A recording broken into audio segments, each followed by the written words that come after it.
1968 അതായത് 56 വർഷങ്ങൾക്ക് മുമ്പുണ്ടായ വിമാനാപകടത്തിൽ മരണമടഞ്ഞ മലയാളി സൈനികൻ തോമസ് ചെറിയാന് നാട് ആദരാഞ്ജലി അർപ്പിക്കുന്നു.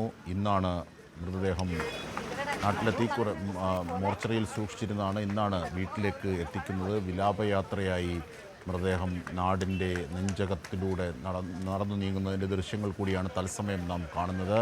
എലന്തൂരിലെത്തിച്ച മൃതദേഹത്തിന് ആദരാഞ്ജലി അർപ്പിക്കാൻ നാടൊന്നാകെ കൂടുന്നതും നാം കണ്ടു. മലയാളിയായ സൈനികൻ 86 വർഷം മുമ്പുണ്ടായ അപകടത്തിലാണ് മരണമടയുന്നത്. 26 വയസ്സുള്ളപ്പോഴായിരുന്നു തോമസ് ചെറിയാൻ മരിക്കുന്നത്. 56 വർഷങ്ങൾക്ക് ശേഷം മഞ്ഞുമലകളാൽ മൂടിയിരുന്ന ആ പ്രദേശത്തു നിന്നും, അപകടം നടന്ന പ്രദേശത്തു നിന്നും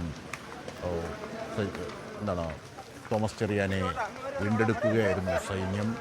വഴിക്കണ്ണുമായി കാത്തിരുന്ന നാടിനും കുടുംബത്തിനുമൊക്കെ അത് മറ്റൊരു തരത്തിൽ ദുഃഖമുണ്ടെങ്കിൽ പോലും ഒരാശ്വാസം കൂടിയാണ്. കാരണം അദ്ദേഹത്തിൻ്റെ മൃതദേഹമെങ്കിലും ലഭിക്കുന്നു എന്നുള്ളത്. അതുതന്നെയാണ് ഇപ്പോൾ നാട് അർപ്പിക്കുന്ന ആദരവിലും ആദരാഞ്ജലിയിലും പ്രതിഫലിക്കുന്നത്. ഒപ്പം അത്ഭുതം കൂടിയുണ്ട്. 56 വർഷങ്ങൾക്ക് മുമ്പാണ്, അതായത് തോമസ് ചെറിയാൻ്റെ അപകടം ഉണ്ടാകുന്ന ഘട്ടത്തിൽ ജനിച്ചിട്ട് പോലും ഇല്ലാത്ത ആൾക്കാർ അവിടെ എത്തുന്നു. കേട്ടറിഞ്ഞ ആ അപകടത്തിൻ്റെ ദൃക്സാക്ഷ്യം ഒരുപക്ഷെ ഇപ്പോൾ അത് ഈ മൃതദേഹത്തിലൂടെ പ്രതിഫലിക്കുകയാണ്. അങ്ങനെയൊക്കെയുള്ള നിരവധി മുഹൂർത്തങ്ങളുണ്ട് ഇതിന് എന്നുള്ളതാണ് ഏറ്റവും വലിയ പ്രത്യേകത. 56 വർഷം മുമ്പ് വീരമൃത്യു വരിച്ച ജവാനാണ് ഇപ്പോൾ നാട് അന്ത്യാഞ്ജലി അർപ്പിച്ചുകൊണ്ടിരിക്കുന്നത്. അദ്ദേഹത്തിൻ്റെ മൃതദേഹം ലഭിച്ചതിന് ശേഷം നാട്ടിലേക്ക് എത്തിക്കുന്നു. കുടുംബം ഏറ്റുവാങ്ങും. ഇന്ന് തന്നെ സംസ്കാരം നടക്കും. ഒടായിൽ കുടുംബത്തിൽപ്പെട്ട തോമസ് ചെറിയാന് നാടിപ്പോൾ ആദരാഞ്ജലി അർപ്പിച്ചുകൊണ്ടിരിക്കുകയാണ്. 56 വർഷം മുമ്പാണ് വീരമൃത്യു വരിക്കുന്നത്. ലഡാക്കിൽ ഉണ്ടായ അപകടത്തിൽ 103 പേരായിരുന്നു. അതിൽ 96ഓളം വരുന്നത് സൈനികരായിരുന്നു.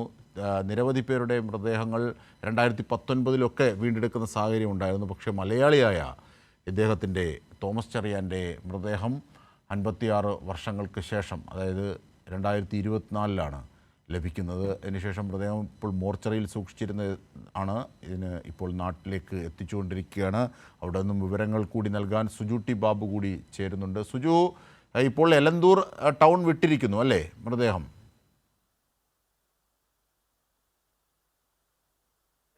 മൃതദേഹം പൂർണ്ണ ബഹുമതികളോടെ തന്നെ അകമ്പടിയോടുകൂടി തന്നെയാണ് ഇപ്പോൾ വിലാപയാത്ര തോമസ് ചെറിയാന്റെ വീട്ടിലേക്ക് നീങ്ങിക്കൊണ്ടിരിക്കുന്നത്.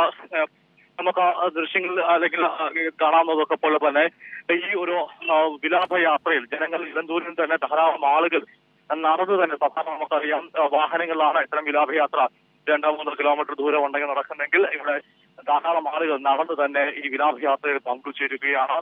22ാം വയസ്സിലാണ് ഈ അപകടം ഉണ്ടാകുന്നത്. 18ാം വയസ്സിൽ തന്നെ ഈ നാട്ടിൽ സേവനമനുഷ്ഠിക്കാൻ വേണ്ടി, രാജ്യത്തിന് വേണ്ടി സേവനമനുഷ്ഠിക്കാൻ വേണ്ടി ഇലന്തൂരിൽ നിന്ന് യാത്ര തിരിച്ച തോമസ് ചെറിയാൻ പിന്നീട് 22ാം വയസ്സിൽ വിമാന അപകടത്തിൽ മരണപ്പെടുന്നു. അതിനുശേഷം 56 വർഷങ്ങൾക്ക് ശേഷം അദ്ദേഹത്തിന്റെ ചേതനയറ്റ ശരീരം ഇപ്പോൾ ഇലന്തൂരിലെ വസതിയിലേക്ക് എത്തിക്കുന്ന ഒരു ദൃശ്യമാണ്. ഏറെ വൈകാരികമായി തന്നെയാണ് നാട് തോമസ് ചെറിയാന്റെ മൃതശരീരത്തെ ഏറ്റുവാങ്ങുന്നതും എന്ന് ശ്രദ്ധേയമായ ഒരു കാര്യമാണ്. ഈ പല ആളുകളും ഇവിടെ അദ്ദേഹത്തിന്റെ സുഹൃത്തുക്കളുണ്ടായിരുന്നു. കഴിഞ്ഞ ഈ വിവരം പോലീസ് ലഭിച്ച ശേഷം എത്തുമ്പോൾ നമ്മൾ അവരോട് സംസാരിച്ചിരുന്നു. സ്കൂളിലും തന്നെ ഏറ്റവും മികച്ച വിദ്യാർത്ഥി, അതുപോലെ അവരുടെ സുഹൃത്തുക്കളെ സംബന്ധിച്ചോളം ഏറ്റവും നല്ല സുഹൃത്ത് ഇപ്പോൾ ഈ മൃതദേഹം പോകുന്ന വഴിയിൽ പുഷ്പങ്ങൾ ആളുകൾ നമുക്കറിയാം വിതറുന്നത് കാണാം. അത്രയധികം ബഹുമാനത്തോടെ തന്നെ ഒരു നാട് ഈ തോമസ് ചെറിയാന്റെ മൃതശരീരം ഏറ്റുവാങ്ങുന്ന ഒരു കാഴ്ചയാണ് ഇലന്തൂരിൽ കാണുന്നത്. ഒരുപക്ഷെ ഈ വിവരം അറിഞ്ഞ ഇലന്തൂർക്കാർ മാത്രമല്ല, സംസ്ഥാനത്തുനിന്ന് വിവിധ ഭാഗങ്ങളിൽ നിന്ന് ആളുകൾ എത്തിയിട്ടുണ്ടാകും. തോമസ് ചെറിയാന്റെ കുടുംബത്തെ പറ്റി പോലും അറിയാത്ത ആളുകൾ.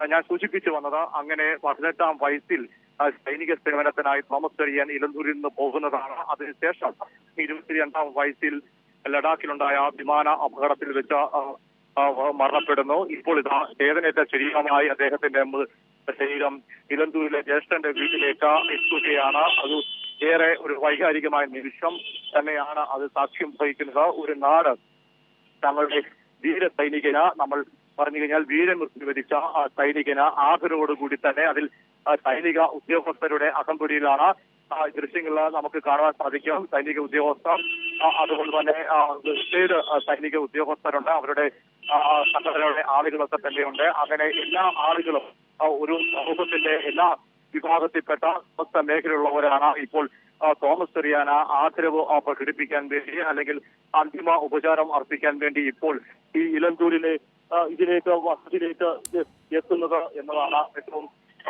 പ്രധാനപ്പെട്ട കാര്യം. അല്പസമയത്തിനുള്ളിൽ തന്നെ തോമസ് ചെറിയാന്റെ മൃതശരീരം അദ്ദേഹത്തിന്റെ ജ്യേഷ്ഠന്റെ വീട്ടിലേക്ക് എത്തിക്കുന്നതാണ് ഇപ്പോൾ നമുക്ക് ദൃശ്യങ്ങളിൽ കാണുവാൻ സാധിക്കുന്നതാണ്. സൈന്യം അവിടെ നിൽക്കുന്നിടത്തേക്ക് ഈ വഴിയിൽ നീളെ ആളുകൾ കാത്തു നിൽക്കുന്ന കാഴ്ച. എഴുന്നൂർ ജംഗ്ഷനിൽ നിന്ന് ഏതാണ്ട് 3-4 കിലോമീറ്റർ ഉണ്ട് വീട്ടിലേക്ക്. ഈ വീട്ടിലേക്ക് പോകുന്ന എല്ലാ സ്ഥലത്തും ആളുകൾ തിങ്ങി നിൽക്കുകയാണ്.